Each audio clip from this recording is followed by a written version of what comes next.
de estas enseñanzas, pues, que ustedes me permitieron compartir. Padre, te damos gracias y pedimos que la luz de Cristo, Señor, que alumbra a todo hombre, Señor, y que disipa toda oscuridad y hace retroceder las tinieblas, Señor, también hoy se manifieste en nuestro espíritu, en nuestro entendimiento y en los ojos de nuestro entendimiento. Gracias, Señor, por esta dimensión gloriosa en la que nos has hecho participar, Señor, todos juntos, edificándonos, construyendo, Señor, e identificando esa luz verdadera que alumbra a todos. En Cristo Jesús, que pedimos, Señor, que a esta suma, Señor, tú seas añadiéndole lo que es tuyo, Padre. En Cristo Jesús. Amén. Bueno, amados, en el capítulo 11 del libro de Hebreos, que es el pasaje, digamos, de preeminencia que recoge todo lo que la fe produjo en el viejo pacto. Mm, sí, de pronto, bueno, voy a aclarar ello. Siempre se tomó Hebreos 11 como algo del nuevo pacto, pero Hebreos 11 es un resumen de la fe en el viejo pacto.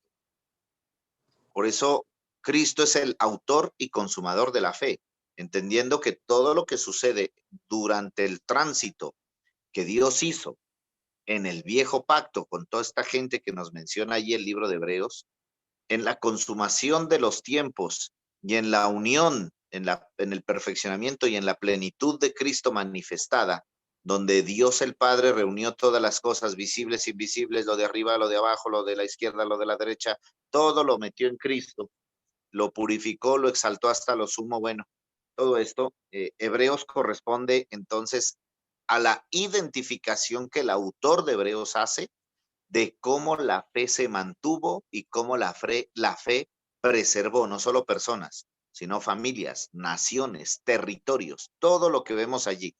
Pero para el caso práctico simplemente voy a tomar yo la historia de Abraham que nos resume Hebreos 11. Dicho sea de paso, amados, que si ustedes hacen una lectura, pues tampoco concienzuda, sino poniendo un poquito de sentido, van a ver que Hebreos 11 le dedica muchísimos párrafos y palabras a Abraham y muy poco a otros personajes.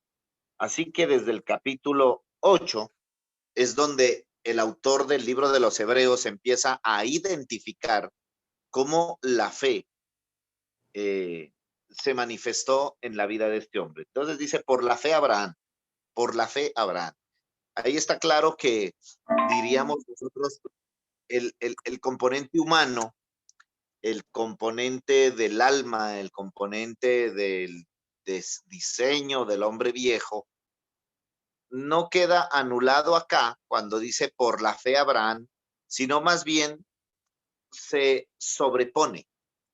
Aquí el autor de Hebreos sobrepone la fe a la humanidad de Abraham, entendiendo obviamente que para ese tiempo no hay espíritu, no hay evangelio, no hay Biblia, hay un protoevangelio, hay unas manifestaciones externas de Dios, Dios trata, bueno, con el alma, y etcétera, todo lo que hemos hablado. Entonces, por la fe. Aquí no vamos a, digamos, el autor no va a hablar de Abraham como una persona, como un viejito bonachón, como el gran padre que tenía paciencia, como el hombre que salió a caminar. No, no. Aquí dice por la fe Abraham. O sea que la identificación espiritual aquí está clarísima, es por la fe. Por la fe Abraham, siendo llamado, obedeció para salir. Entonces, podemos concluir aquí un primer punto, una primera conclusión. Permítame un ratico. Una primera conclusión aquí, y es que por expresarlo de alguna manera, porque no sabría cómo expresarlo, el primer resultado de la fe, indiferentemente del tiempo, sea viejo pacto u hoy nuevo pacto, sea una persona nacida de nuevo hoy, o sea una persona que ya ha caminado años, el fruto de la fe siempre es el mismo, obediencia. Por eso, por la fe, Abraham siendo llamado, obedeció. ¿Cómo sabemos que una persona tiene el fruto de la fe?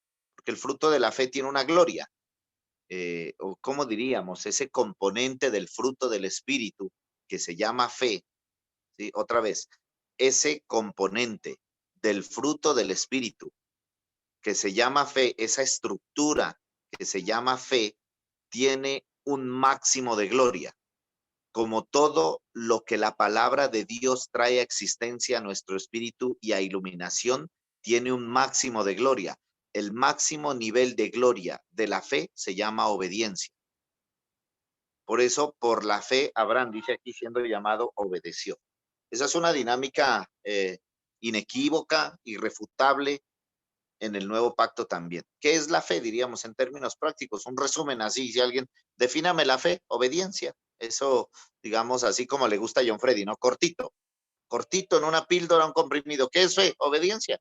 Punto. ¿A qué? A lo que se te iluminó, y ya si quieres explicar teológica, bueno, ya eso ustedes lo saben. A la Entonces, cabeza, a la cabeza. a eso. Hoy creo que vengo así cortito. Cortito y a Vengo la así cabeza. cortito, comprimido. Bueno, listo. Entonces, por la fe, Abraham, siendo llamado, obedeció para salir al lugar que había de recibir como herencia, y salió sin saber a dónde iba. Acá viene la segunda conclusión. La fe no depende absolutamente ni está determinada por ningún sentir de mi alma, hablando de las estructuras en las que mi alma percibe el mundo. Diríamos, cuando la fe se engendra en una persona, ya no importa absolutamente nada de lo que me rodea, porque ya la fe se convierte en el que determina el factor de dirección y de movimiento, donde vamos, hacia dónde nos movemos. Entonces, no estoy determinado, como decíamos hace un momento, ni si Bukele, Uribe, Trump, Biden, la OMS, la ONU, todo ese montón de mentirosos que hay en el mundo, no nos importa, no nos interesa. Solo nos interesa saber que si nos movemos donde Cristo se iluminó, resplandeció o apareció. Hacia allá nos movemos. Eso es la fe. Por eso, a lo mejor, la fe todavía resulta en locura. Es más, el apóstol Pablo lo decía, la palabra de fe que predicamos, que es el evangelio, locura, locura, locura. O sea, ¿cómo así que ustedes, bueno, si alguien oyera esto, decía, ¿cómo así que ustedes no se guían por lo que sienten? Y entonces los ojos y los oídos y la boca y el presentimiento, el sexto sentido, nosotros solo tenemos ahora un sentido. Nosotros ya no tenemos 6 sentidos, ni 7, ni 10. Un sentido. Haya en vosotros este mismo sentir que hubo en Cristo. Diríamos, o sea que Cristo no tenía sentimientos porque no fue alma. No, no. Es que Cristo tuvo sentimientos, pero sus sentimientos siempre estuvieron por debajo del espíritu que lo gobernaba.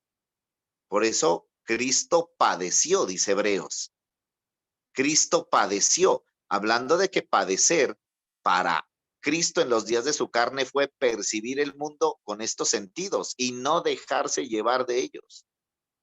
Eso debía haber sido un padecimiento terrible, ¿sí? No dejarse llevar de más allá de la compasión propia que el Padre le revelaba a él, porque dice, Jesús mismo dice, yo no hablo lo que quiero.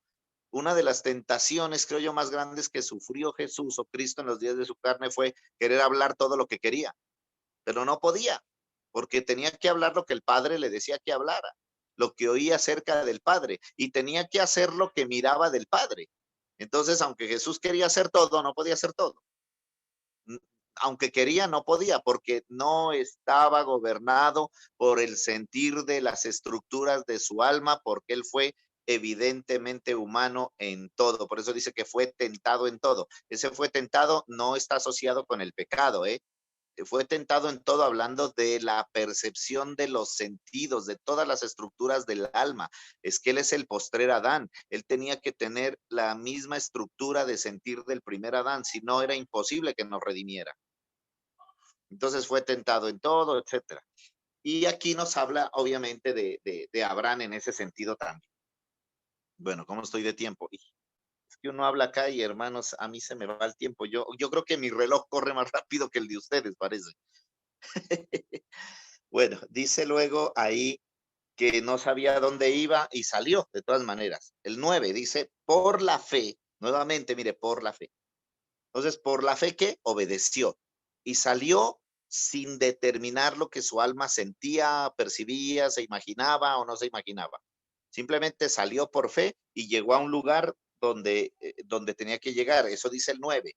Por la fe habitó como extranjero en la tierra prometida. Yo recuerdo que cuando leí esto, a mí se me voló la tapa de los sesos, amados, porque aunque Abraham sabía que esa tierra era de él, porque Dios le dijo, esa tierra es de él, pero era de él, pero no era de él porque la forma como se iba a heredar y administrar esa tierra era en el tiempo y en el espacio, cuando la fe se fuera consumando y fuera cambiando de forma en su generación hasta llegar a ser nación. Acordémonos que la fe primero fue en Abraham y luego la fe que estaba en Abraham trajo a existencia a Isaac, pero esa fe estaba en tránsito hasta formarse la fe de todo un pueblo, de toda una nación, de toda una generación. Ahí se consolidó aquella palabra que Abraham recibe: en ti me serán benditas todas las familias de la tierra. Entonces, en cuanto a la promesa, Abraham camina en la promesa, porque para Abraham siguió siendo una promesa, la palabra de fe, pero su herencia, su heredad, sus generaciones caminaron en la realidad de esa promesa, porque acuérdate que ellos entraron en Canaán, o sea, Dios lleva a Abraham a Canaán, lo hace vivir en Canaán como extranjero. Allí engendra un montón de gente, ¿recuerdan? Y luego se tuvieron que devolver a Egipto.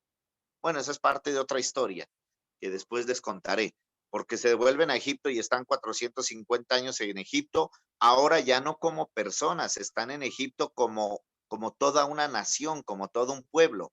Y Dios nuevamente hace que toda esa nación emprenda casi el mismo viaje que emprendió Abraham, para que la misma fe de Abraham pudiera formarse en todo ese pueblo, en todo ese país, en toda esa generación.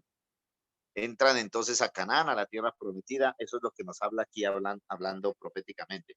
Por la fe Abraham, siendo llamado, obedeció, y dice: por la fe habitó como extranjero en la tierra prometida, como en tierra ajena, morando en tiendas con Isaac y Jacob, coherederos. A mí me encanta aquí la forma como se mete esta palabra en toda la estructura del texto. A ver si logro explicar esto, amados. Bueno, un poquito de esto tiene que ver con un poquito de la estructura del griego allí, porque se mete esa palabra coheredero de forma magistral, como diríamos, como cuando alguien está construyendo y entonces separan las columnas, pero antes de parar las columnas, no sé si ustedes se han fijado, antes de parar las columnas se amarra el hierro y se amarran los flejes que llaman. Se hace ese trabajo acá. Entonces, cuando la columna está armada, se para en el terreno. Esa es la estructura que esa palabra coheredero tiene allí. El autor mete esa palabra coheredero en cuanto a una estructura que se construyó y que va a ser visible, y que para el momento o la generación de Abraham se hizo visible en Isaac y en Jacob. Por eso ahí dice que Isaac y Jacob también habitaron en tiendas como extranjeros, sabiendo que ellos eran parte de un todo mayor. Entonces, Abraham, Isaac y Jacob se convirtieron en la estructura de sustento de fe, que al no ser entendida por todos estos religiosos que corrompieron todo el sentido, luego pensaban: descendientes de Abraham somos, y bueno, todo, ustedes ya saben todo lo que decían ellos. Pero no era esa la estructura, o sea, la fe de ellos no se sustentaba en Abraham, Isaac y Jacob, porque ellos lo volvieron histórico religioso. La fe de ellos se sustentaba en la fe de Abraham, Isaac y Jacob, porque compartían la misma sustancia. Por eso hablé al principio, cuando ustedes estaban acá, que dije: si esta no es una labor generacional, amados, si no somos capaces de involucrar en la fe a nuestros hijos, a nuestra esposa, a la gente cercana a nuestra, si no somos capaces de involucrarlos, entonces, amado, no compartimos fe. Por eso es la unidad de la fe, un Señor, una fe. La fe es una sola. No es la fe de John Freddy, ni del apóstol Jesús, ni la fe de mía. No, la fe es una sola, porque compartimos una estructura que nos sustenta. Entonces, eso es lo que habla aquí en el versículo 9. El verso 10 dice que ¿por qué habito en tiendas? La respuesta al verso 10, porque esperaba la ciudad que tiene fundamento, cuyo arquitecto y constructor es Dios. Wow, mire Abraham, mire lo que vio Abraham. Aquí te dice que vio Abraham. ¿Qué vio Abraham por la fe? La ciudad cuyo arquitecto es Dios. ¿Y cuál es esa? Pues no era Jerusalén. ¿Qué vio Abraham? Abraham vio tiendas. Abraham vio tiendas. En las tiendas en las que habitó con Jacob y con Isaac, esas tiendas en las que él vive le dan un testimonio de una realidad eterna. ¿Por qué tiendas? Porque ese es el factor de vida predominante en el tiempo de Abraham. Yo creo que si nosotros hoy que estamos acá viviéramos en el tiempo de Abraham, pues tuviéramos tiendas, hermano. ¿Cómo se llama? Hay una palabra de esta gente que son mileniales, estas tribus ahí en Oriente. No recuerdo la palabra, pero ellos, los beduinos, son errantes. Los beduinos no tienen casa, solo andan en el desierto en caravanas. Hasta hoy hay todavía, por ahí miré un documental, la última tribu de los beduinos del mundo. Gente ancestral que se cree que descendían desde allá, amados. Toda la vida han sido peregrinos. Son ermitaños. Entonces, ermitaños y peregrinos, ellos andan con tiendas, con carpas. Son comerciantes, no tienen casa. No la necesitan. Abraham, lo que ustedes ven allí es que Abraham identifica cuál es la morada que le corresponde a su tiempo como expresión de lo eterno. Entonces él dijo, a mí no me toca construir nada, a mí, Abraham, Isaac, Jacob, ¿qué nos toca? Construir tiendas. Construyeron tiendas, ¿por qué? Porque las tiendas eran el reflejo, un eco de la eternidad, un reflejo de la eternidad, ¿qué diríamos? Sí, un eco desde lo eterno de una ciudad que se estaba formando, pero que para Abraham tenía que hacerse visible levantando tiendas. A mí me encanta pensar cuando Pablo dice que el oficio de él era construir tiendas también. Magnífico. Pablo, ¿qué decía? Permítame parafrasear un poco. Pablo decía, en lo que yo construyo, en lo que yo trabajo y lo que yo estoy haciendo con mis manos es un reflejo de lo que estoy construyendo y edificando desde la eternidad. Por eso Pablo mismo se adjudica. Yo como perito arquitecto, wow, Pablo sabía de medidas, Pablo sabía cuál era el ángulo, dónde iba la piedra, dónde iba el material, cómo desarmaba, porque, digamos, la expresión laboral de Pablo era reflejo de su edificación y entendimiento espiritual. Lo mismo que pasó con Abraham. Abraham se especializó en ser beduino y hacer tiendas, carpas y enseñarle a Jacob y a Isaac lo mismo.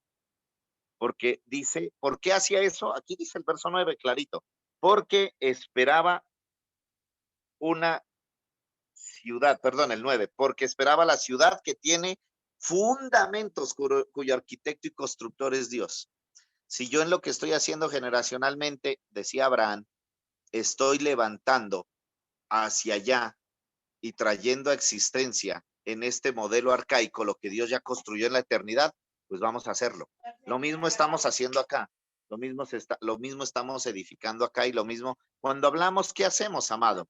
Yo creo con todo mi corazón y con el respeto y el reconocimiento honroso hacia cada uno de ustedes que cuando hablamos y predicamos estamos haciendo lo mismo, estamos trayendo ecos desde la eternidad de todo lo que Dios ya consumó, quiere manifestar, quiere aclarar, quiere iluminar y quiere glorificar en este tiempo. Por eso, preponderante que saber que la fe es lo único que nos puede dar seguridad de identificar en este mundo en tinieblas dónde está resplandeciendo Cristo y reconocerlo. Si nosotros reconocemos, si nosotros con nuestras palabras añadimos, honramos, hablamos, sumamos, bendecimos, hablamos bien y dejamos de maldecir tanto, vamos creo que a mirar dónde está alumbrando Cristo, una pequeña luz. Por eso Juan lo dice, una pequeña luz que resplandece y no importa qué tan pequeña sea la luz, las tinieblas retroceden. A veces por enfocarnos tanto tal vez en lo humano, en lo histórico, que es corrupto, que está mal, que de ahí nos pasa lo de esta gente, ¿no? Lo de estos discípulos. ¿Y dónde apareció Cristo? En Nazaret.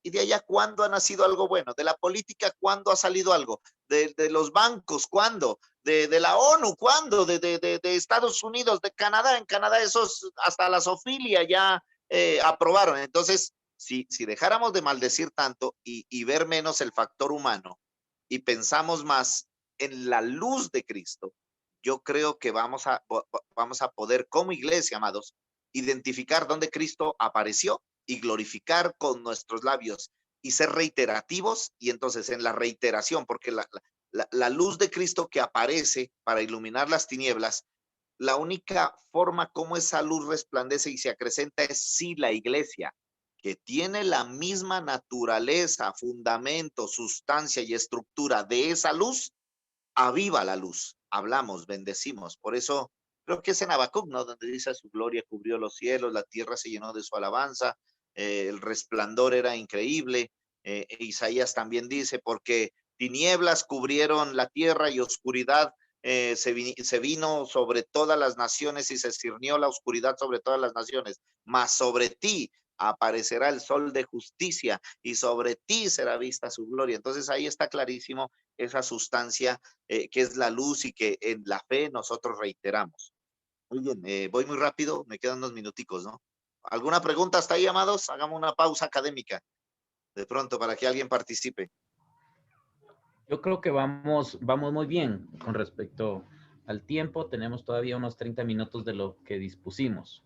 Solo añadir, cuando el pastor Edwin hablaba de los beduinos son los sicarios más terribles de todo el mundo. Los beduinos es lo único. Ismael. Sí, descendientes de Ismael. Ellos son parte de lo que dice Apocalipsis 6, algo así. O sea que Dios les dio una oportunidad, o sea, en su plan eterno, Dios, dijo: bueno, habla tú, pero ahora no voy a detallar porque no recuerdo, pero sí sé que los árabes, esos beduinos, es parte de las copas, de la trompeta. Tienen su historia y tienen su escatología los beduinos, sí, toda una cultura, sí, maestro, así es. Bueno, ¿dónde voy? En el 11. Mire que hay algo ahí, perdón, le interrumpo, Edwin. Sí, hay algo ahí chévere cuando intervienes y cuando hablas de la fe, de una fe la cual tenemos y la cual portamos, ¿no? Porque muchas veces la religiosidad enseñó que teníamos que pedir la fe y pedir la fe, y que por 3 días de ayuno, un nivel más de fe, ¿cierto? Por esto y por la fe, y activar la fe, y bueno, todo lo que ustedes ya hacen, culto. Todo lo que ustedes han predicado. Todo lo que ustedes, todo ese seminario que están dictando en estos días. Pero lo más difícil es comprender que la fe no se pide. O sea, y yo así se lo compartí alguna vez a un hermano, porque él decía: pastor, pero es que la palabra dice que quien no tiene fe, que sin fe es imposible agradar a Dios. Y él empezaba a decir un montón de cosas, y yo empecé a hablarle acerca de esa fe, no como el beneficio, ¿cierto? No como lo que conseguí para conseguir alguna cosa, o no con lo que necesito no como el ticket para que se me abra la puerta, sino como una vida que se materializa. Entonces muy bonito, mi amor. Entonces cuando fui a la palabra, cuando Jehová le habla a Abraham y le pide que sacrifique a Isaac. Y uno ve ese desarrollo de vida, de fe de él. Cierto, en ningún momento uno ve esa narración donde Jehová le dice a Abraham: si lo sacrificas tendrás has destapado un nuevo nivel de fe o has conseguido. No, o sea, él como que, sí me están entendiendo, como que como que la vida la desarrolla de una forma breve, de una forma sencilla. Y uno ve la narración y cuando uno la detalla en su, que él le dice a los criados, espérenme aquí, que mi hijo y yo subiremos y volveremos. Habla en plural y el plural pues no creo que estaba refiriendo al burro, sino al hijo, a Isaac y a él. Entonces se ve que la fe, y esto es lo más complejo de entender, que la fe no se pide, no se reclama, no sale abajo de las tapitas de gaseosa, sino que se vive. Y vaya y vívala, mi hermano. Eso es como lo más complejo, ¿no? Gracias. Yo creo también, sumando a lo que nos dice John Freddy, el tema de la fe es tal cual como la sabiduría, que es la sustancia de Dios que nos ha sido dada en Cristo y que justamente o la tenemos o no la tenemos. Recordemos que a los discípulos les dijo eso, si tuvieras, porque ellos no tenían la naturaleza y sustancia de la fe del Hijo, no estaba impartida. Y por eso su respuesta jamás fue, vengan, vamos a orar para que les sea aumentada la fe. Cosas que nosotros en su momento creíamos, ¿verdad? Que, como decías, si alguien oraba nos impartía un nivel de fe mayor y muchas otras cosas más. Pero hablar de esto que se ha desarrollado durante estas 2 semanas, Pastor Erwin, la fe del Hijo, como una sola realidad impartida en el cuerpo, es verdaderamente un tesoro a descubrir, a desarrollar y a multiplicar. Y volvemos al punto que hablábamos hace un momento, en el tema del pensamiento generacional. Nunca se trató de crecer en mi fe para yo ver milagros, ya sea para mí o para la gente que yo pueda bendecir y orar. No se trató de eso, se trata de la fe del Hijo que va mucho más allá, que implica el desarrollo de su propósito eterno y la expresión de su reino aquí en la tierra por medio de la iglesia. Entonces va muy por encima de necesidades y deseos egoístas o individualistas que por supuesto incluyen el bienestar de nuestras vidas. Por lo que decía en un principio Pastor Manuel, de que si Dios quiere sanarnos, yo le digo de que quiere, de que quiere que vivamos plenos, sí. La pregunta sería, ¿pero para qué Dios quiere que yo esté pleno en vitalidad y todo lo demás? Entonces, allí donde voy desarrollando mi entendimiento de que Él me tiene en esta tierra y me sustenta por fe y para fe, y lo hace para el cumplimiento de su propósito y mi colaboración con la asignación que Dios me dio. Así que gracias de mi parte nuevamente. Bueno, solamente acotar lo que decía John Freddy, y también uniéndolo a lo del pastor Willy. Esto es bien tremendo cuando todo queda en Cristo. Para el religioso fue una bomba y yo no fui la excepción. A mí me explotó la cabeza cuando me dijeron de que no era mi fe, porque lo que ahora vivo en la carne lo vivo en la fe del Hijo de Dios. Y entonces, yo dije, y a mí que me come el tiburón, porque como a mí me habían educado, ¿verdad?, de que era bíblico, que y del Nuevo Testamento, que los apóstoles, cuando Jesús les habló de que había que perdonar 70 veces 7, se les paró el pelo. Y dijeron, Señor, aumentanos la fe. Es bíblico. Oremos, Señor, aumentanos la fe. Y ustedes no lo vivieron, yo sí lo viví de esa manera. Y por eso de repente, qué golpe a la vanidad religiosa el que me pegaron cuando me dijeron que no era mi fe, sino que era la fe de Cristo operando en mí. ¿Vean? No sé si me captan un poco la idea y eso pues quería acotar, ¿verdad? Gracias. Entendido el trabalenguas, entendido. Sí. Entonces, amados, bueno. Tranquilo, quiero déjame, sí, maestro.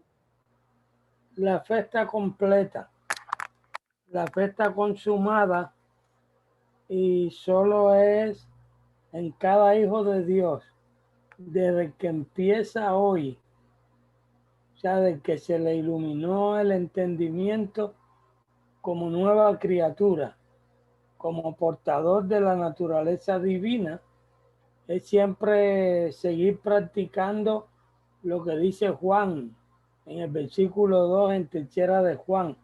Amado, yo deseo que tú seas prosperado en todo y que tengas salud, así, de la manera como tú aumentas tu entendimiento, que es como se prospera el alma.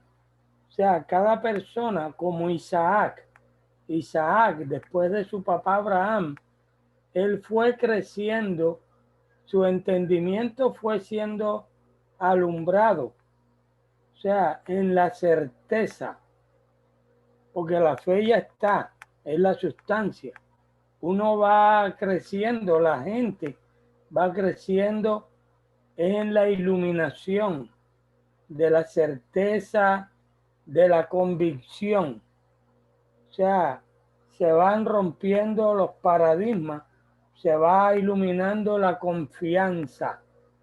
O sea, las definiciones de cómo podamos definir fe. Siempre, incluso se va iluminando el entendimiento en cuanto a la vida de oración. Ya, de cómo, qué hablar delante de Dios. Yo me imagino a Dios muerto de la risa cuando yo le decía, lo ato con pita de bollo, lo mando al abismo y lo saco para acá, lo vuelvo a sacar del abismo para volverlo a mandar al abismo. O sea, me imagino a Dios, o sea, Señor, es que tú no sabes mi problema, como si Dios se le olvidó la omnipresencia o la omnisciencia. O sea, solo eso. Yo una preguntita aquí. Entonces, ¿qué es lo que tiene o cómo definiríamos a esa persona que le reza a un santo y el santo le hace el milagrito? ¿Cómo, cómo definimos eso? ¿Qué tiene esa persona? Aparte de ignorancia, o no sé si esa ignorancia, aparte muy inteligente, porque si le hizo el milagrito y sigue fiel ahí, le sigue haciendo milagritos, no sé si sea muy bruto o muy inteligente, pero qué, cómo- qué, qué fe, o sea, no sé qué palabra, digo porque aquí en el rol y en muchos lugares son, son muy devotos a imágenes, cosas, las cuales han traído, los que son devotos a esto dicen, la fe que hemos tenido en ellos es la que me ha hecho el milagro, porque yo soy un hombre, una mujer de fe. Divino niño y eso. Y entre muchas otras cosas, apóstol. Entonces el rollo es, o el rollo no, la pregunta es, ¿qué tiene esa gente? O sea, porque fe ya entendemos y lo sabemos que fe es Cristo, pero en esa dinámica operativa en nosotros. Pero, ¿qué tiene esa gente? A ver, respóndame. Lo que pasa es que sin Cristo, el alma necesita creer. ¿Ya? Entonces, ¿qué tiene la gente? Creencias. ¿En qué? En lo que no es Dios. Por eso en el capítulo 4 está clarísimo cuando le dice a la samaritana Jesús, tú adoras lo que no sabes. ¿Qué hace la gente hoy? Creen en lo que no saben, ni entienden. O sea, ¿por qué lo hacen? Porque el alma necesita creer. Es una estructura del alma, es algo que necesita el alma. Digamos, sería como parte de las hojas de higuera con las que se cubre esa parte del viejo hombre. Pero cuando somos nacidos de nuevo, que se nos cambia esa vestidura, se nos viste de Cristo, se nos reviste de Cristo, pues obviamente ahí viene la fe del Hijo, un Señor, una fe. Esa es la fe, la palabra de fe que anunciamos o que predicamos. Importante eso porque Perdón, pastor, cuando se da el milagro, cuando se da el milagro que ellos dicen, no, pero a mí Santa Bárbara me sanó y el Divino Niño y San Roquito y todas esas cosas. Esa fe que ellos tienen. Yo tengo una explicación Por eminentemente favor, humanista de ello. por Yo favor. les puedo decir una cosa, miren, yo no digo que se haga un milagro, porque ellos usan la palabra milagro para decir que se le hizo el milagro. Se usa la palabra milagro. Se le adjudica la palabra sobrenatural, supranatural, milagroso. Bueno, todo esto. Se le adjudican términos que no tienen que ver con lo que sucede, ¿ya? Porque esas comprobaciones que la gente inclusive da testimonio de esas cosas, tienen dos manifestaciones. Una, que es producto de las circunstancias humanas que rodean toda obra de mi carne, producto de las circunstancias. Y lo otro, que Dios en su soberanía quiso intervenir para sacar el alma de las tinieblas, de la oscuridad. Eso no nos corresponde juzgar, porque la Biblia no dice que juzgamos la fe. No nos corresponde juzgar la fe, porque la fe es de Dios. Él conoce la fe, nosotros no. Así que eso es una interpretación que yo creo que puede darse en algunas circunstancias o situaciones, porque a la larga cuando Sancocho, Sándwich, Santa Bárbara, Changó hace el milagro, el único que puede comprobarlo es la persona que recibe, el único. No hay cómo comprobar. Pero digamos, cuando Dios interviene por misericordia, por gracia, porque Él está lleno de gracia, y hace un milagro con alguien, debe haber producto de ese milagro lo que yo dije acá, obediencia. Y la obediencia se justifica en aquello que la persona que recibe ese milagro construye, edifica, levanta. Por eso vemos aquí a Abraham, Isaac y Jacob en el desarrollo de la fe que a ellos les tocó. Aunque tenían una tierra que era de ellos, no construyeron un edificio, porque a ellos no les correspondió construir edificio. A ellos les correspondió armar y desarmar tiendas. ¿Qué quiero decir con esto?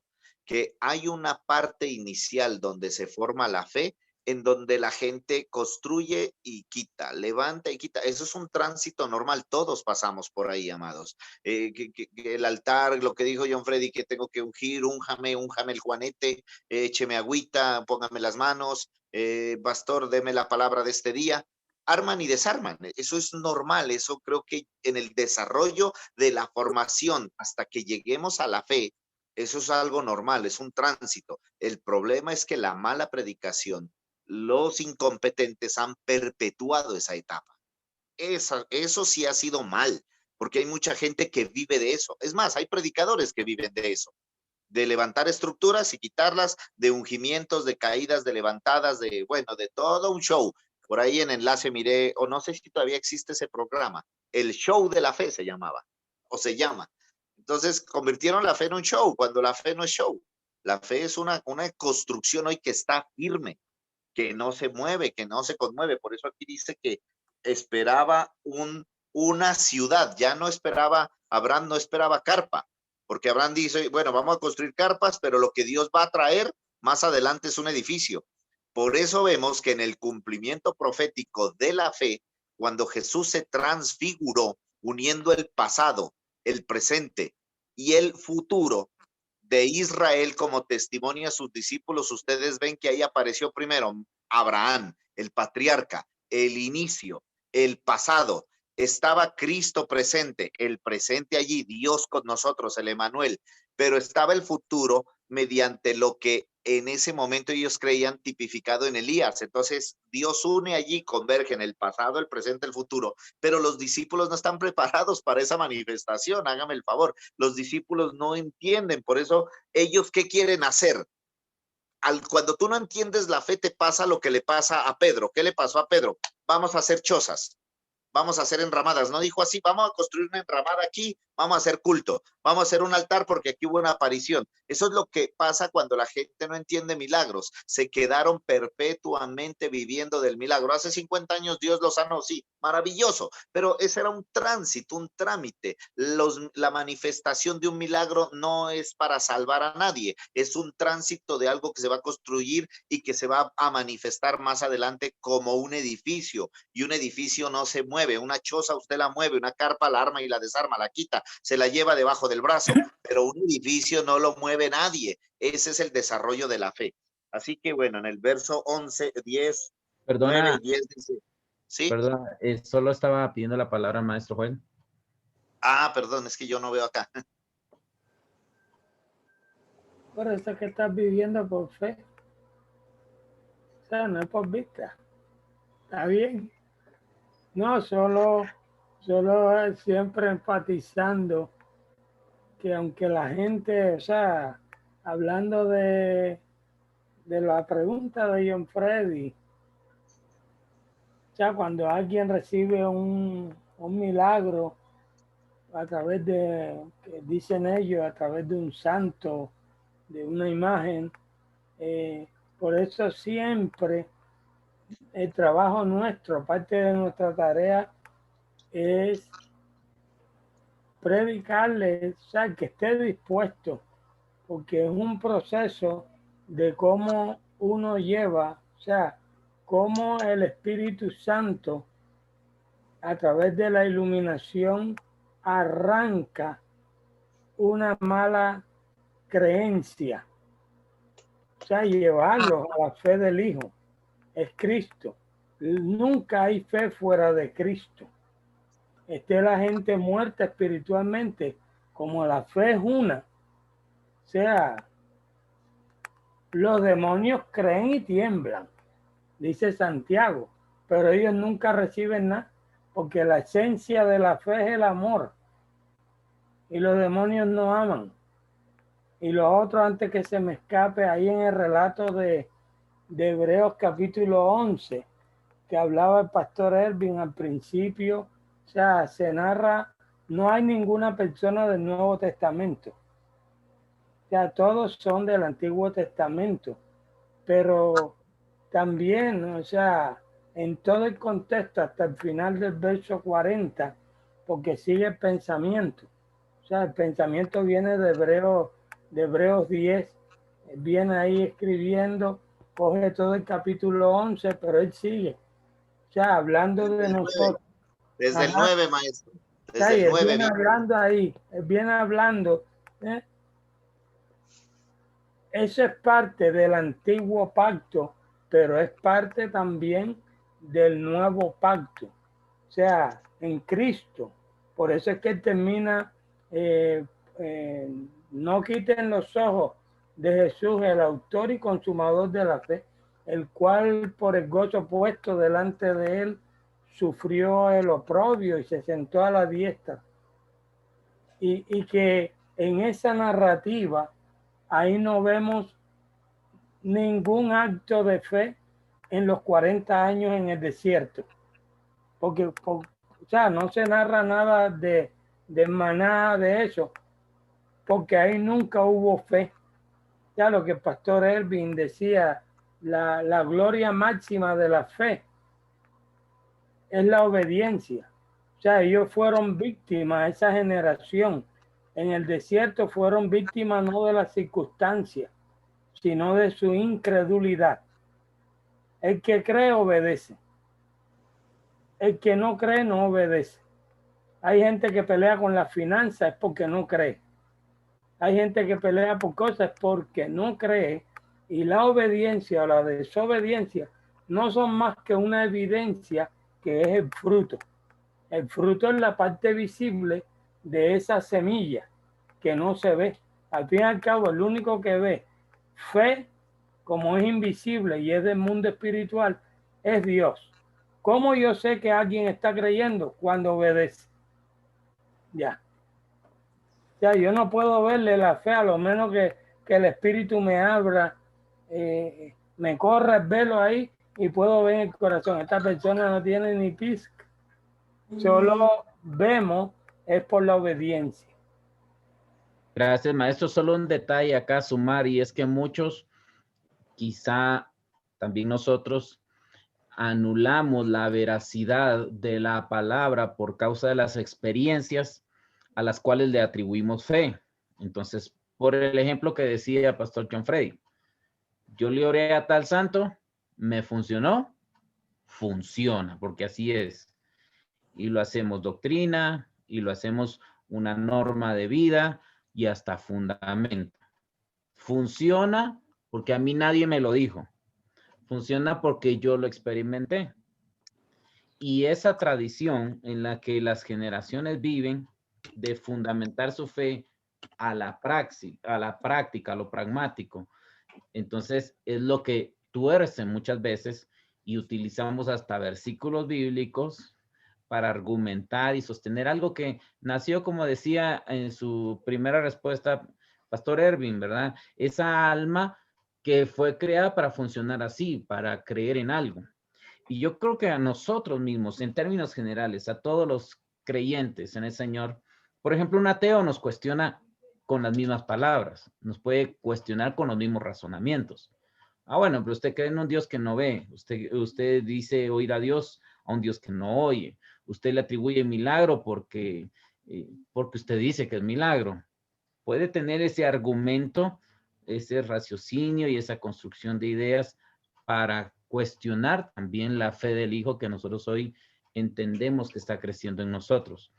Pero la realidad es que al final, el que tiene el testimonio es el Espíritu, y le da el testimonio a nuestro espíritu, ya no a nuestra alma que se sujeta a vanidad nada más, sino a nuestro espíritu, y tenemos esa convicción que no se puede explicar, simplemente bajo esa evidencia de la obediencia se expresa y se manifiesta que sí hay una fe real en nosotros. Pastor Erwin, y le dijo la profesora a Juanito, Juanito, asómate por la ventana. Tú estás viendo el cielo, sí, pero ves a Dios, no. Y ves la luna, el sol, no, sí, pero y ves a Dios, no. Entonces Dios no existe. Le dice Juanito a su compañerito, creo que se llamaba Ervincito. No sé si usted lo conoce. Y le dijo Juanito a Ervincito, Ervincito, y tú le puedes ver, ay, y tú le puedes ver el cerebro a la maestra. No, entonces la maestra lo tiene.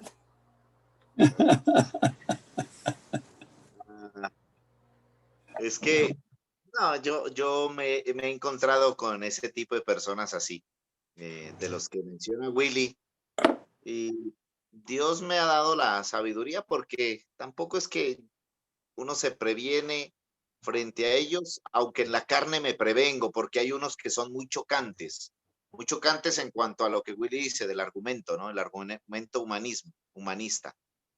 Pero bueno, Dios nos ha dado la sabiduría para torear a estos y capotearlos muy bien de tal manera que nos podamos parar para presentar defensa del Evangelio, no de mi reputación, sino del Evangelio. Y bueno, gracias a Dios ahí estamos y hemos podido hacerlo de una buena manera. El verso 11 termino aquí.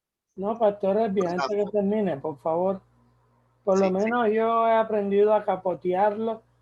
Les hablo entre dientes. Apártate de mí, Satanás. sí. Pastor Erwin, Entonces, sí, para la próxima, es decir, este es un tema muy tremendo porque tiene que ver con el tema de la oración también. obviamente, Esto es obviamente. para agregarlo al tema que vamos a tener, que ustedes nos van a dar sobre la oración. Sin fe no se puede orar, no es al revés. Sí. La oración no me da fe, es que la fe es. Y desde la fe oro, adoro, alabo, vivo, existo, me muevo, soy. Correcto. Bueno, voy a ver si puedo terminar este pedacito que quiero rematar, por favor. No, y por la fe estás enseñando ahora. Por la fe estoy enseñando acá.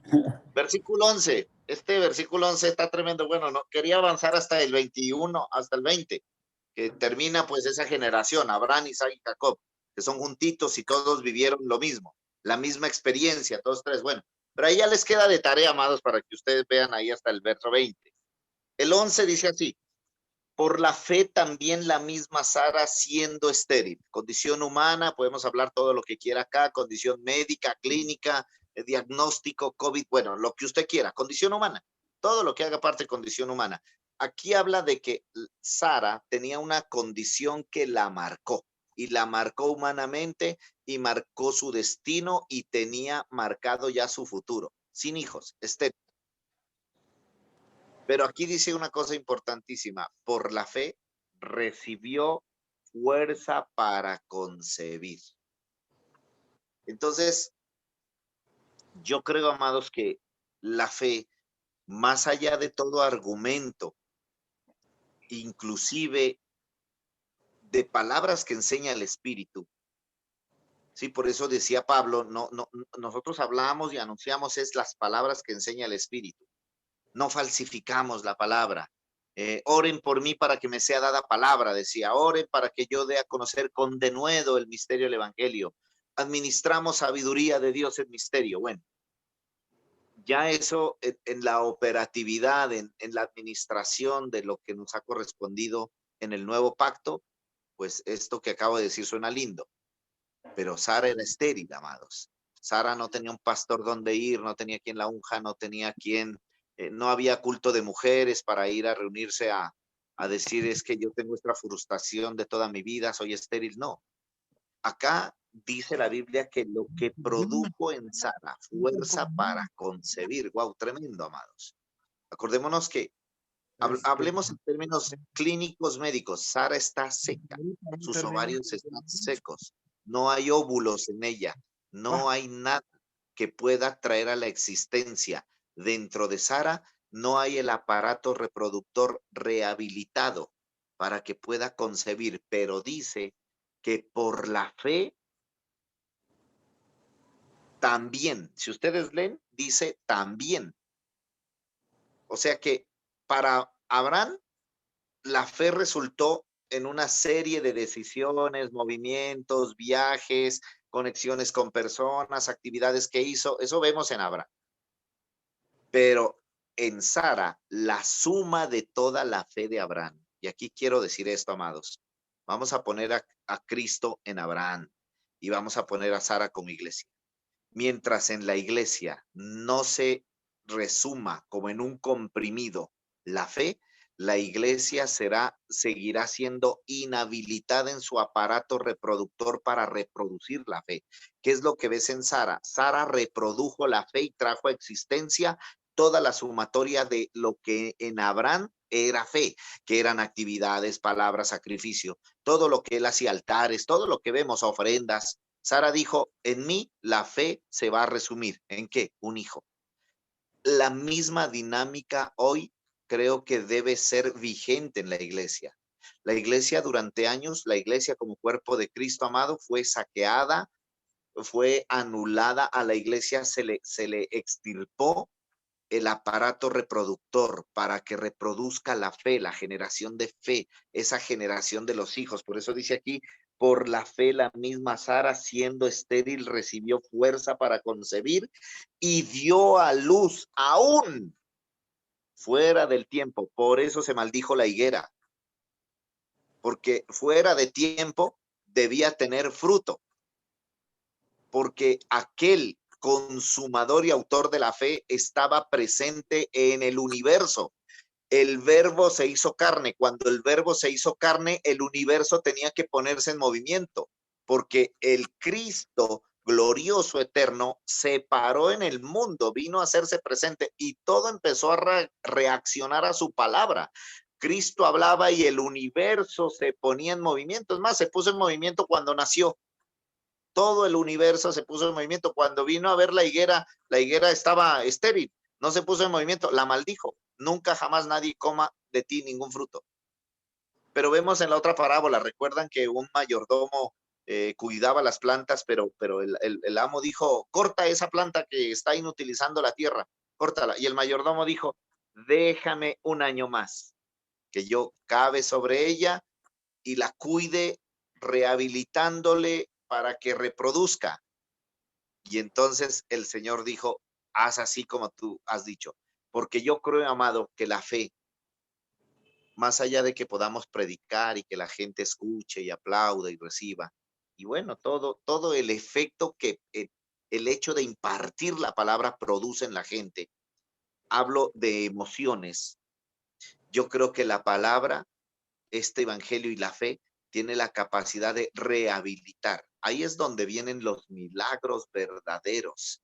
Por eso Cristo el Señor, o en los evangelios vemos que sanó a un ciego, a un encorvado, que liberó a un endemoniado, que a uno que tenía fiebre, que resucitó a la niña, que resucitó al hijo de la de Naín, que el otro que estaba medio tuerto. Bueno, todo lo que vemos fue los actos precursores para que en todas esas manifestaciones de sanidad, una vez él resucitó de entre los muertos, ya no había ni dolor ni enfermedad en el cuerpo de Cristo. Por eso él sanó antes a todos los que sanó.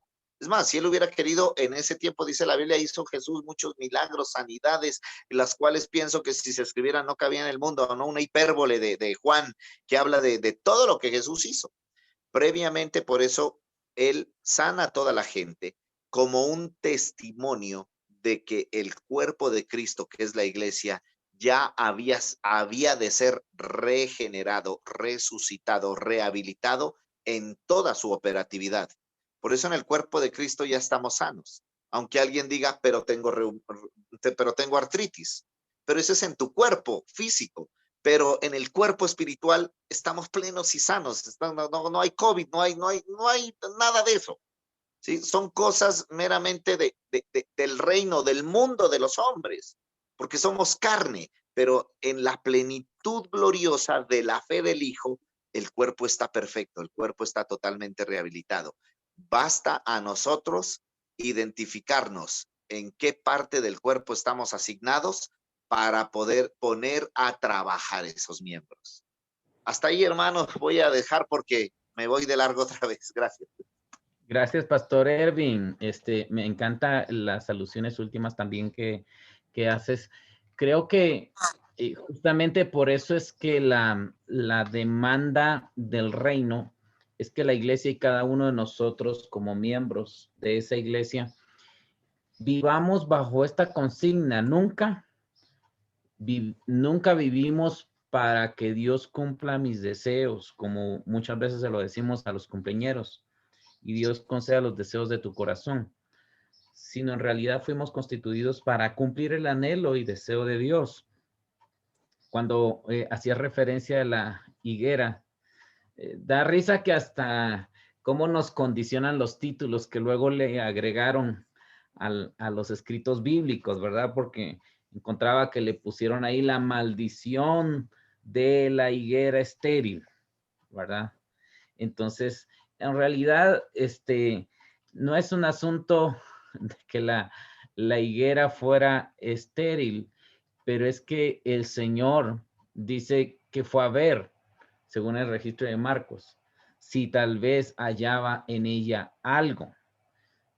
Hay como el autor y consumador de la fe tenía una demanda, como quien dice, tenía un deseo y no puede hacer nada más sino responder al deseo de Dios. Y el Señor desea que expresión cuando el Señor también dice, pero cuando venga el Hijo del Hombre hallará fe en la tierra. Obviamente está hablando de la misma sustancia acá y no de la fe del alma o natural de un hombre que la deposita en cualquier lado, sino esa fe del Hijo que responde al deseo de Dios, al propósito eterno de Dios, como hemos venido hablando, claro, en obediencia. Así que ni era estéril, simplemente no respondió al deseo y al anhelo de su creador y sustentador. Por el orden, Maestro Joel y luego Apóstol Jesús.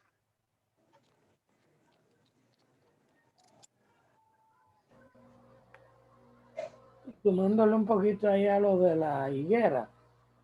La higuera esa de Marcos 11 tenía hojas. Jesús no fue a buscar el fruto maduro, sino que él como el creador sabía que una higuera con hoja debía tener algo debajo de la hoja, que del griego es la palabra bakura. O sea, Jesús fue a buscar fue bakura, algo que le calmara la fatiga mientras llegaba a la aldea para zumbarse su arroz con pollo. Ya, ya. Y se supone, o sea, por eso él maldijo, porque él, ese ilusionismo, o sea, hay gente que son como la higuera, pura hoja, pero no hay fruto en ellos. Y cuando Pastor Edwin hablaba de Hebreos 11:11, por la fe también, la misma Sara, también otra cosa que debemos ver cuando dice la misma Sara. ¿Por qué? La misma Sara que en el capítulo 18, ella se ríe. Ella ahí no tiene fe, ella se ríe. Abraham se había reído en el capítulo 17. O sea, los dos estaban riéndose, pero se rieron fue en duda, en incredulidad. Y entonces por eso dice en Hebreos 11:11 que por la fe también la misma Sara, la que se había reído en miedo y que le dijo a Dios mentiroso, yo no me reí, y Dios le dijo, tú soltaste la carcajada, no me digas que no, porque yo te vi, yo estaba allá. Y cuando dice ahí que recibió, por la fe recibió fuerza para concebir, esa palabra fuerza ahí del griego es dunami, que se cumple lo que Pedro dice en primera de Pedro 1:5, que somos guardados por el poder de Dios mediante la fe. O sea que fue lo que le pasó a la mujer del flujo de sangre igual. O sea, Jesús siente el poder que sale y cuando ella le dice, yo fui la que te toqué, tu fe, o sea, tu fe que es el canal para que emana, para que fluya todo ese poder interno. O sea, siempre va a haber la conexión de fe y el poder. Sara recibió fe, o sea, por eso recibió fuerza para concebir una matriz muerta, que es lo que Pablo dice en Romanos 4. O sea, que Abraham creyó a Dios, quien da vida a los muertos. Hablando también de Sara. O sea, Sara tenía una matriz muerta, que es una matriz estéril. E igual también hablando de lo que él decía, si tú me prometiste un hijo y yo lo vi a los 100 años, tú tienes el mismo poder para resucitarlo, o si no, tú lo clonas. Pero yo bajo, de que bajo con Isaac, bajo. Maestro Joel, solo una aclaración. La palabra ahí donde dice que por la fe la misma Sara recibió fuerza, no es dunamis. La palabra es exousia, que implica fuerza como energía para poner en funcionamiento algo que está quieto. Por eso decía yo que es que la fe sobrenatural vino a poner en ella, diríamos, la energía que necesitaba su matriz, su útero, para hacer lo que en la voluntad de Dios estaba determinado desde la eternidad que el útero de Sara debía hacer. Debía reaccionar automáticamente a una función, pero esa función se rehabilitó por exousia, fuerza, energía.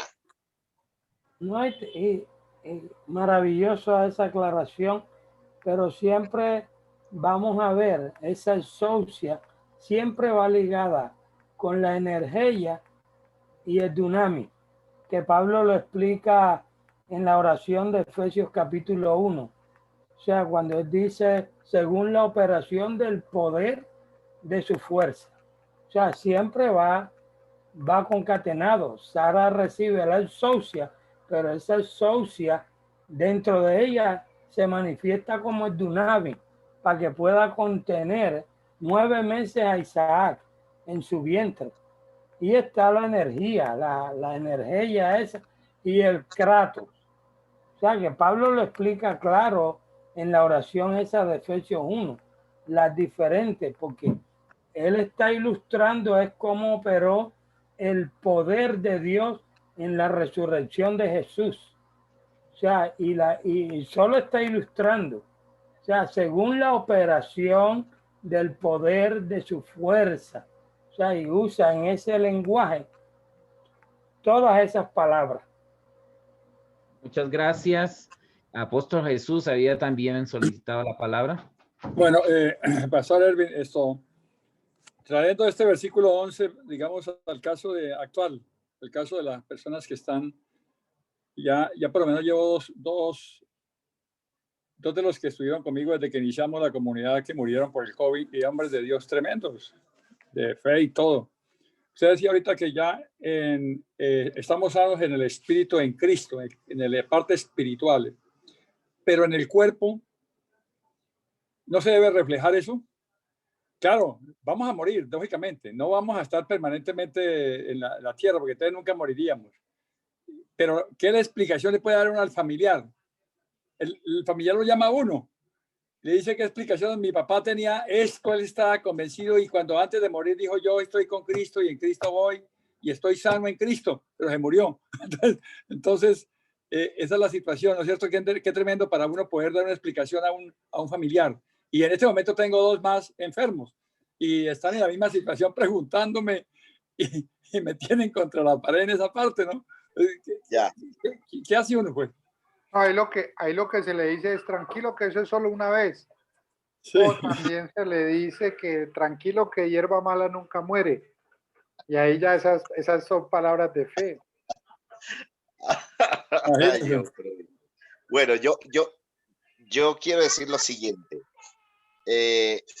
Cuando la plenitud de la vida en Cristo nos da un testimonio a nuestro espíritu, a nuestra conciencia, ese testimonio que viene a nuestro espíritu y a nuestra conciencia es que estamos en Cristo. ¿Sí? Primero, estamos ubicados en lugares celestiales. Esa es una conciencia espiritual. No es un mensaje al cerebro, sino es una conciencia global, espiritual, permanente, de plenitud. Primero, para explicar, apóstol Jesús Tobar. Pero cuando yo dije que en el cuerpo de Cristo ya hay una plenitud de sanidad, porque todo aquello que está asignado, alineado, injertado al cuerpo de Cristo, está conformado, hecho y renacido, conformado a la imagen del Hijo, máxima plenitud. Entonces, eso no tiene que ver con aquello que en mi cuerpo sucede, porque mi cuerpo está sujeto a una vida en la carne, a unos sistemas humanos, a unas alimentaciones y a unas cosas. Evidentemente, hay cosas que se manifiestan en mi cuerpo como plenitud de Dios, pero principalmente esa plenitud se manifiesta por lo que administramos con nuestras palabras, por lo que hablamos, por lo que decimos, por lo que expresamos. ¿De algo nos vamos a morir? Obviamente, de algo nos vamos a morir, pero hablando en términos del cuerpo, porque en realidad no vamos a morir. No sé si me hago entender. Pablo dice: no quiero, hermanos, que ustedes se desanimen y se desalienten como los otros gentiles que no tienen esperanza, porque todos dormiremos, o no todos dormiremos, pero todos seremos transformados. Eso creo que hace parte de otra disertación, Willy, pero sí quiero decir que es una conciencia, amado apóstol, que tiene que ver es con que yo en el espíritu estoy pleno, y la plenitud de Cristo no solamente se manifiesta en sanidad, porque la plenitud de Cristo se manifiesta en la palabra de fe que predicamos, como Sara. En algún momento alguien puede estar determinado por los médicos, por el sistema a morir. Por ejemplo, cuando Willy estuvo enfermo, yo me compungí mucho con mi esposa, me acuerdo, y se me eriza la piel, amados. porque nuestra oración era determinar a vida y declarar vida, y así ha sido con otras personas. Aunque hemos orado y algunos han fallecido, pero tuvimos un hermano muy cercano a nosotros aquí en la congregación y orábamos declarando vida y creo yo que el testimonio de ello es que él no falleció, pero antes que decir que no falleció porque oramos, es que no falleció porque en la sumatoria de lo que él debe expresar no es tiempo de que muera. Así que los que pasamos por allí por una enfermedad, por un quirófano, por una UCI, por una sala de emergencias o cuidados intensivos y no nos llegó la hora, es porque algo todavía hemos de manifestar. Esa es mi esperanza, esa es mi paz. Que yo predico de esta manera, amado apóstol Jesús.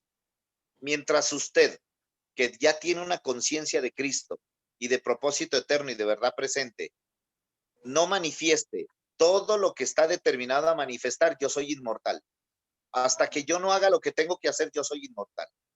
A mí no me mata el COVID, a mí no me mata el cáncer, a mí no me mata nada hasta que yo cumpla lo que en mi asignación y en mi conciencia debo cumplir. Y eso es bíblico, amados. Por eso el apóstol Pablo, a Pablo le pasó lo que le pasó a Jesús.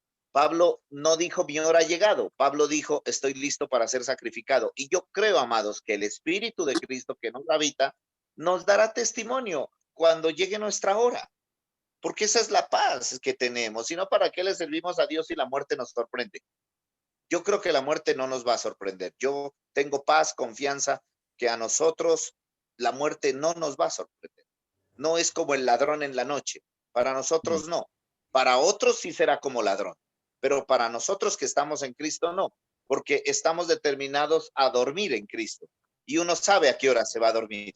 Y Pablo, como digo, lo dijo, amado Timoteo, estoy listo para ser sacrificado. Amado Timoteo, mira, imítame, escoge hombres. Bueno, ya estoy listo. He guardado la carrera, he peleado la buena batalla por lo demás.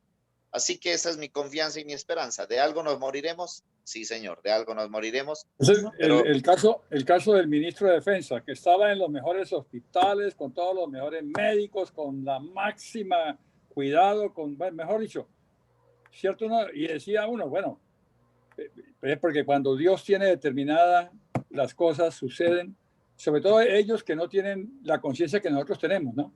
A ellos sí los sorprende la muerte. Yo creo, mi amado, también el tema es que nuestra alma entra en conflictos y por supuesto, si no tiene entendimiento, recordemos que el hombre espiritual es el que entiende las cosas que son del espíritu y el hombre espiritual va a comprender ese asunto del hecho de que ha sido determinado un tiempo o por causas justamente de que atentamos contra nuestra propia salud y llevamos a un deterioro acelerado, por ejemplo, de un cuerpo, gente que ha vivido mal, pero nuestra alma entra en conflicto, porque ¿quién de nosotros puede darle una razón que satisfaga al alma?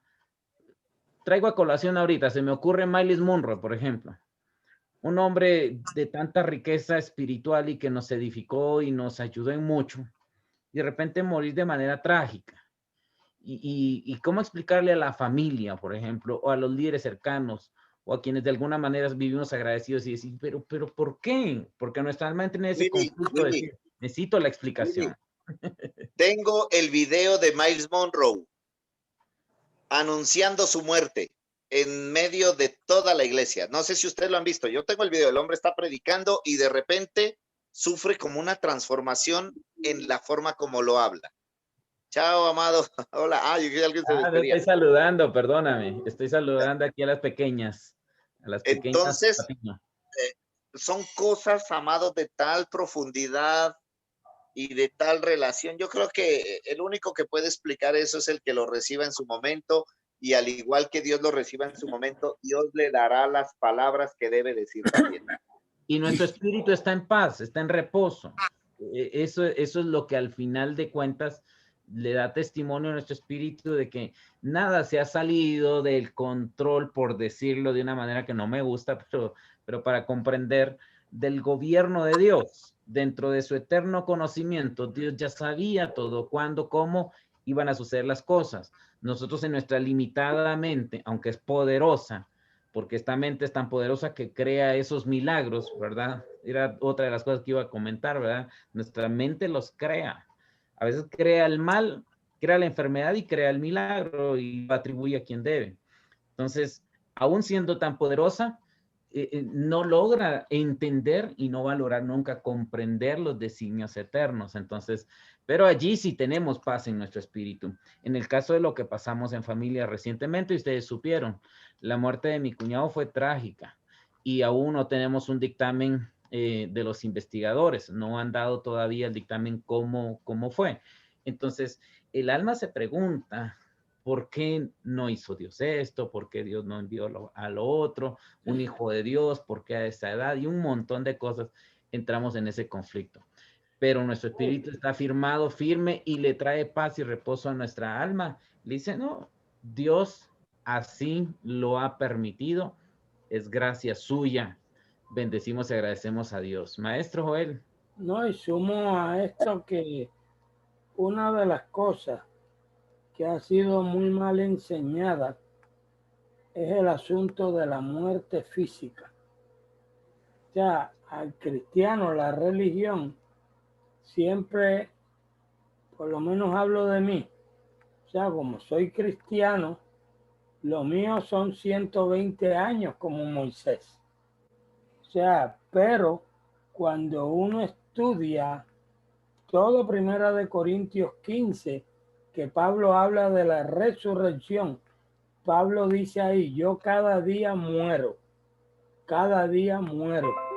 Para Pablo, el morir, él lo dice con tranquilidad, para mí el vivir es Cristo, el morir es ganancia. Y en Filipenses dice, estoy en estrecho.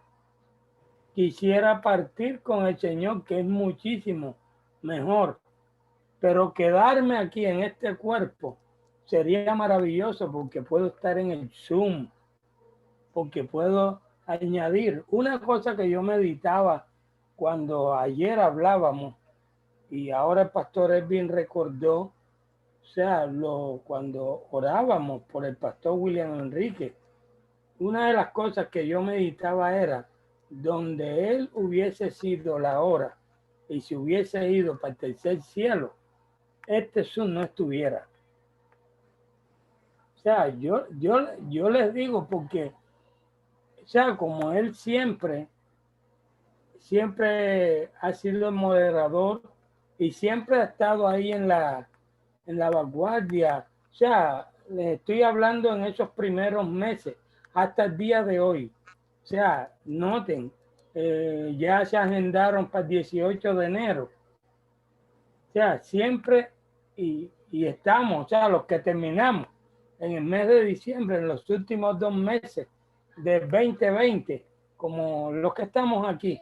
O sea, siempre, y hay otros que quizás por tiempo no han podido estar o de pronto sus ocupaciones no les ha permitido estar. Pero una cosa que nosotros tenemos que enseñar a la gente es acerca de la muerte. O sea, y enseñarles que una cosa es como Dios ve la muerte física y cómo la ve el alma sin Cristo en el mundo de los hombres. Por eso es que duele, por eso es que deprime. O sea, pero, y no quiere decir que nosotros no lloremos. O sea, sí lloramos, pero nosotros sabemos también quién es la resurrección y quién es la vida. Y esas son las palabras de fe y de esperanza para los familiares. Que él, aunque esté muerto, vivirá, y el que viva y cree en mí no morirá eternamente. Siempre ahí. El fundamento del evangelio es la resurrección. Es la resurrección. Gracias, maestro. Pastor John Freddy.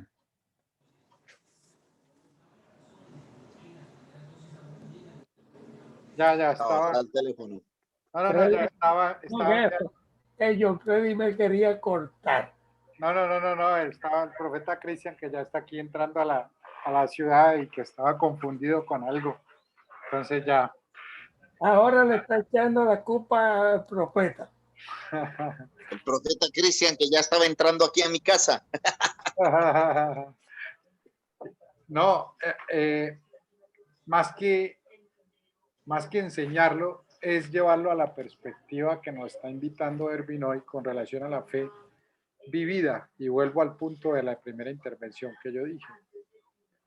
Cuando nosotros se llora y la ausencia, el llorar a un ser querido, es básicamente porque no lo vamos a volver a ver. Pero es incoherente decir que disfruto la paz, o no sé si suene muy brusco con lo que estoy diciendo. Es muy incoherente decir que disfruto de la paz que sobrepasa todo entendimiento cuando estas cosas me determinan para ser una peor persona y no para aprender de ellas.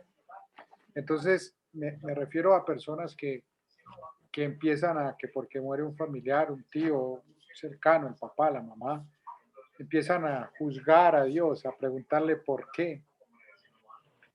Y esas personas del por qué, o por qué me pasa esto a mí, por qué no se murió que este sí tiene cara de diablo, mi papá era bueno, mi mamá era buena, que son los discursos que ustedes y yo hemos escuchado cuando nos enfrentamos a estos momentos. Es ver y entender desde la perspectiva de que tú a qué Cristo vives o en quién vives, porque ya no va a estar esa persona y tienes todo el derecho a manifestar tristeza, una emoción traída a tu cuerpo directamente por el gran punto en el que está tu alma en este momento, pero por encima de eso, ¿a qué Cristo vives? ¿A qué Cristo disfrutas? ¿En qué fe vives? No, es que gracias a Dios estoy bien, pero no dormí porque estoy preocupado. Eso es incoherencia. Lo llamo yo y vuelvo a reiterar que espero no ser brusco con esto, porque en algún momento nos vamos a ver enfrentados a momentos de suma tristeza, como es la muerte de algún familiar cercano. Pero por encima de esa muerte, y más que explicarle al otro, no, que es que está vivo, que es que no está vivo, pero es que en el espíritu, en la carne y esto, y todo esto es, desde ya entiende que debemos vivir es en la fe del Hijo de Dios y en esa realidad vivida, no esa realidad anhelada, sino esa realidad vivida, es la que me va a llevar en una operatividad a ser efectivo, sea cual sea la situación que estoy viviendo, y a saberla no sortear, sino a vivir desde la fe. El apóstol lo citó, no soy yo el que vivo, es Cristo el que vive en mí. Y lo que vivo lo vivo en la fe.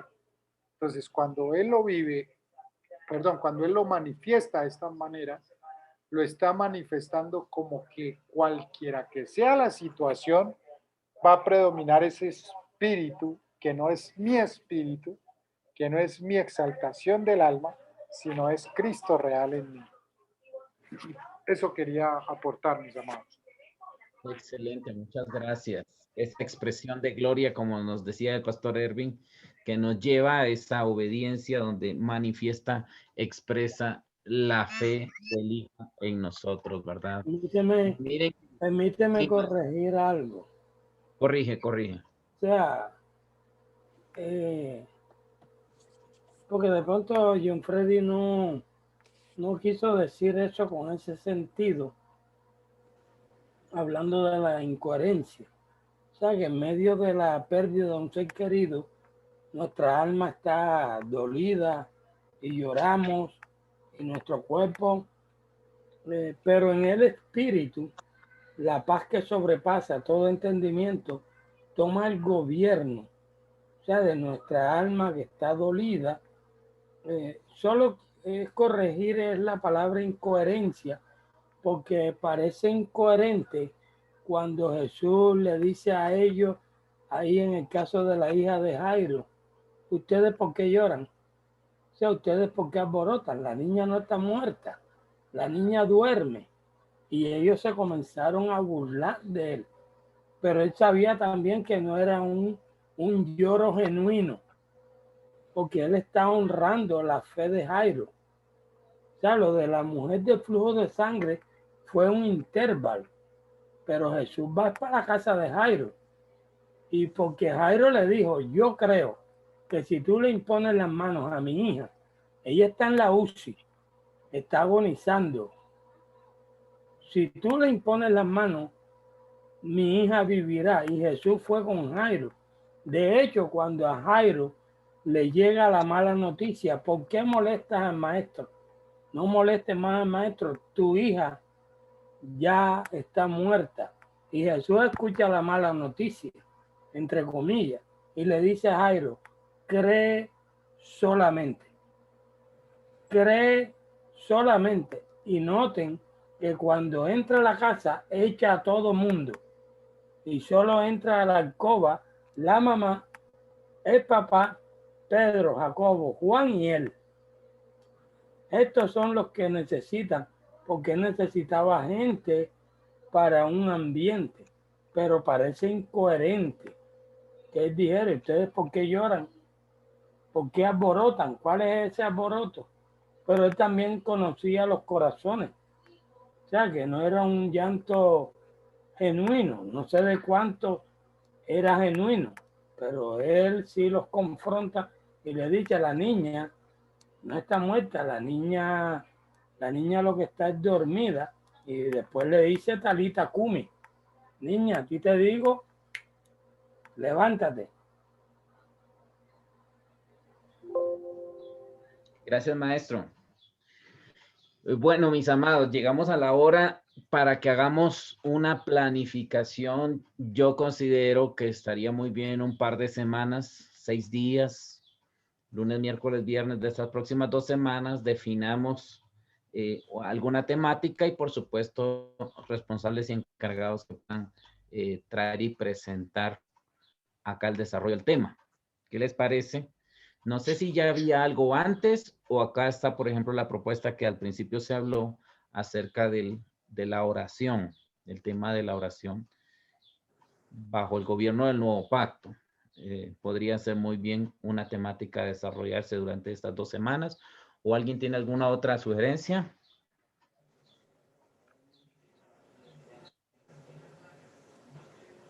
A mí me parece excelente ese tema para avanzar.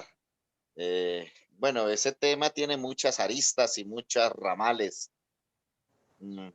Esperemos ahí a ver cómo lo propone el que le toca al principio y de ahí nos agarramos todos y por esa línea nos vamos. Pero me parece excelente. A mí me parece excelente la propuesta acerca de la oración. A mí también va concatenado con esto que terminamos hablando de la vida de Abraham como la persona del protoevangelio. O sea, fe, como tú dijiste, sin fe nadie puede orar. El que ora es porque tiene fe. Además, con respecto, maestro Joel, con respecto a la muerte o a nuestra reunión con Cristo, yo creo que todos los que estamos en Cristo, hemos vivido en Cristo, sembrados en Cristo, anexados en Cristo, en lugares con Cristo, cuando cambiemos de existencia y vendremos a esta conciencia, no vamos a tener la conciencia según el alma, porque el espíritu se expresa a través de esta alma, pero ya estamos en Cristo y seguimos en Cristo en otra conciencia. Todo aquello que en vida identificamos en Cristo, nos sembramos en Cristo, resplandecemos con Cristo, cuando morimos ya sabemos que abandonamos este cuerpo, pero ya estamos resucitados en Cristo. Seguimos en él. Y sabe, un testimonio pequeño, o sea, de cómo el Espíritu Santo también te ilumina. Cuando mi papá iba a morir, mi hermana tuvo un sueño y el Señor le dijo claro. Y ella y yo sabíamos, mi papá se va y teníamos fe igual. O sea, y le dije, no le digas a mi mamá, no le digas a mi mamá. O sea, y de hecho en lo humano, le dije, vamos a preparar, voy a averiguar el seguro exequial que estoy pagando, que lo tengo ahí incluido. Lo voy a averiguar, te voy a comentar a ti cómo es eso, porque yo nunca lo he usado. Pero sí sabía una semana antes. Lo que no sabía exactamente era el día, pero ya sí sabía. O sea, de hecho, en